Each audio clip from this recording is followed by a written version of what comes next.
तो आज हम सीखेंगे Wien's displacement law. Kinetic theory of gases का भी लास्ट हिस्सा चल रहा है। Wien's displacement law. Wien's displacement law में क्या है? It is observe that the wavelength for which emissive power of a black body is maximum, वो वेवलेंथ जिसके लिए emissive power of black body maximum है, that is inversely proportional to absolute temperature of the black body. वो wavelength absolute temperature of black body से inversely proportional है। This is Wien's displacement law, यानी lambda max. Lambda max क्या थी? वो wavelength जहाँ पे for which emissive power of black body, वो वेवलेंथ जिसके लिए ब्लैक बॉडी का इमिसिव पावर जो था वो मैक्सिमम था, ठीक है, that is inversely proportional to absolute temperature. Absolute temperature किससे दिखाया जाता है? T से दिखाया जाता है, तो that is inversely proportional to absolute temperature. अभी इनवर्सली प्रोपोर्शनल है तो वी नीड अ कांस्टेंट, तो हम लोग यहाँ पे कांस्टेंट लेंगे B को, ठीक है, B ना लैम्डा मैक्स। तो अभी B अगर निकालना है तो ये T ऊपर जाएगा, it will be lambda max into T, ठीक है। The where B is called as Wien's constant, ये जो B है इसे क्या कहते हैं?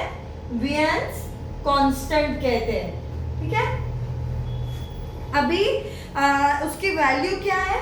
It is equal to 2.897 into 10⁻³ metre kelvin. Lambda max indicates the wavelength at which the black body dominantly radiates, thus it corresponds to dominant color of the radiating body. Lambda max क्या बताती है?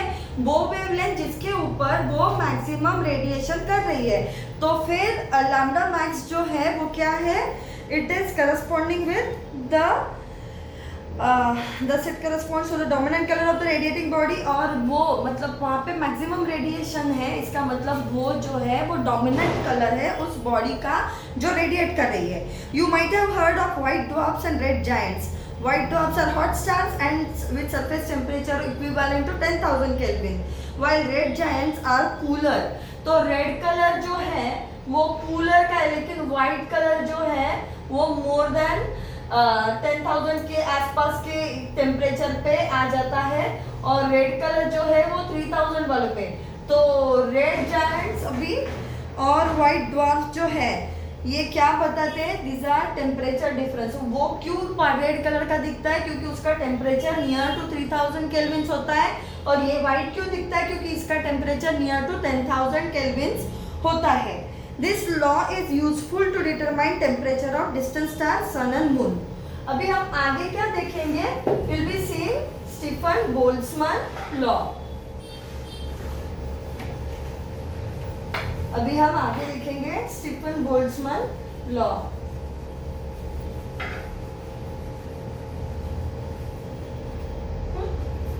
Stefan Boltzmann law of radiation.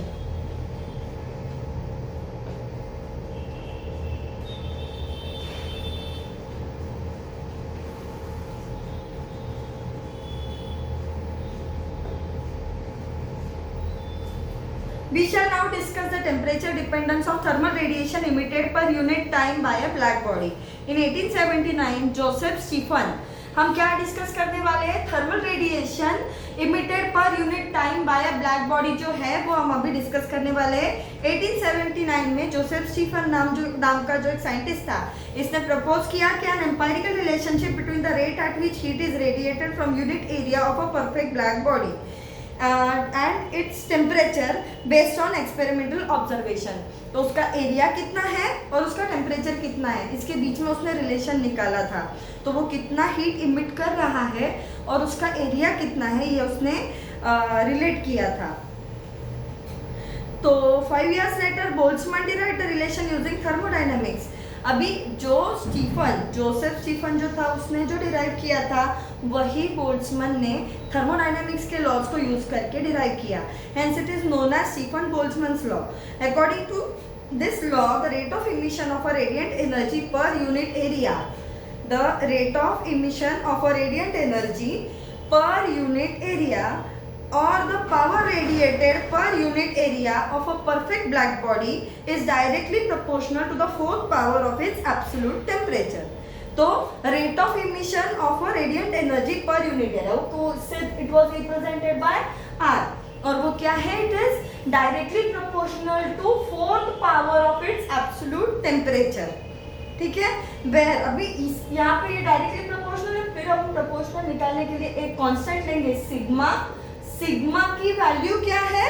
It is equal to 5.67 into 10⁻⁻8 joule per metre square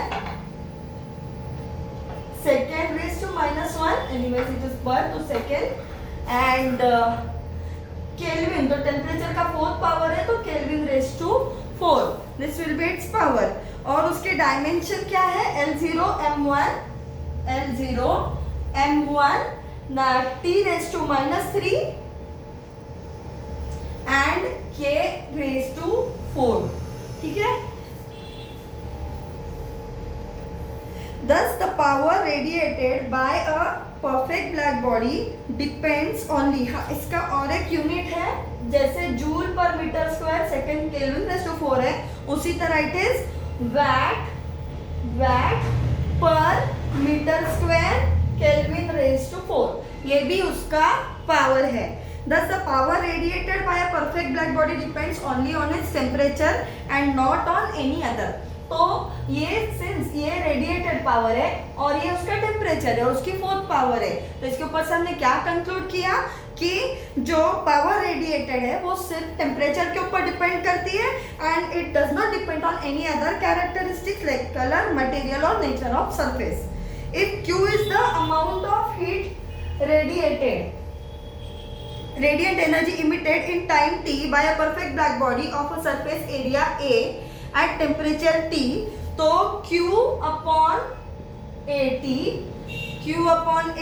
is equal to sigma T raised to 4.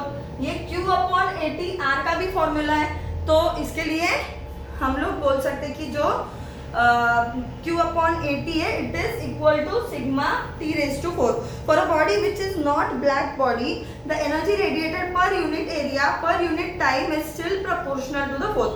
ये था तो black body के लिए, पर अगर कोई और बॉडी जो है वो ऑर्डिनरी बॉडी है, परफेक्टली ब्लैक बॉडी नहीं है, तो ऐसे टाइम पे R is equal to E क्या था? कोएफिशिएंट ऑफ इमिशन था, E sigma T raised to 4 होता है. किसके लिए? For a ordinary body which is not a perfectly black body. तो E क्या था इसमें? E वॉज इमिसिविटी और कोएफिशिएंट ऑफ इमिशन.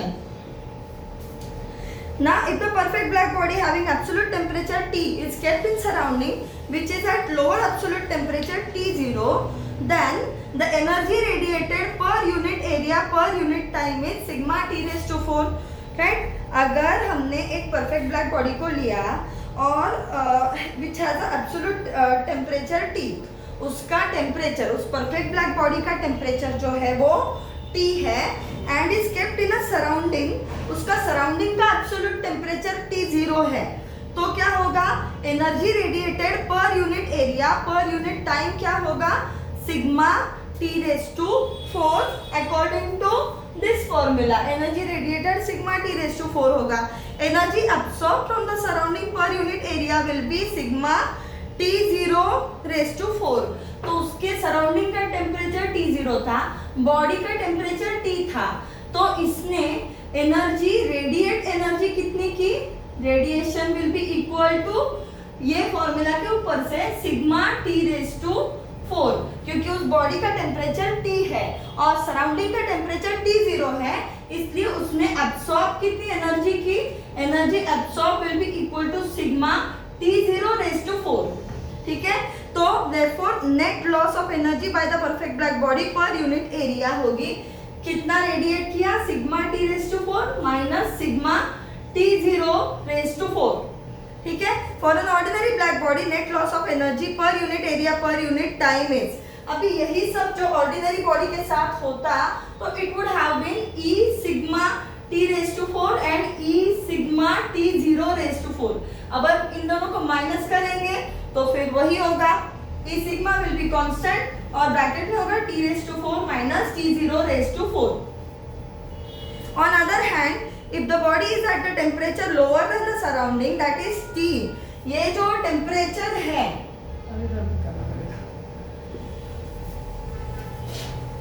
ये जो टेम्परेचर है, if it is less than that of surrounding, body का टेम्परेचर जो है वो T0 से अगर छोटा है तो ऐसे टाइम पे क्या होगा, ई सिग्मा, अभी यहाँ पे T माइनस T0 किया, पर सिंस ये छोटा है तो it will be E sigma T⁴ minus T⁴. ये जो था it will be the then will be the net gain in the thermal energy of the body per unit area per unit time. Since the loss or gain of energy per unit area per unit time is proportional to 4th power of absolute temperature, this law is very significant. ये law के ऊपर से हम decide कर सकते हैं कि वो बॉडी जो है वो थर्मल इक्विलिब्रियम में है या नहीं है. जो सिग्मा T⁴ है, is it equal to sigma T⁴ or not? If the absolute temperature of a body is double, the power radiated will increase by a factor 2⁴, which is 16.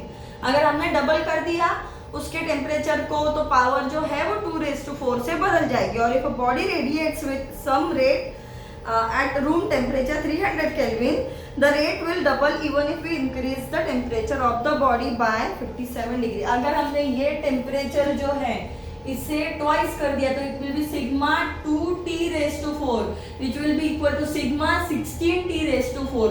तो ये 16 multiple आ जाएगा अगर हमने इसके टेम्परेचर को double कर दिया तो.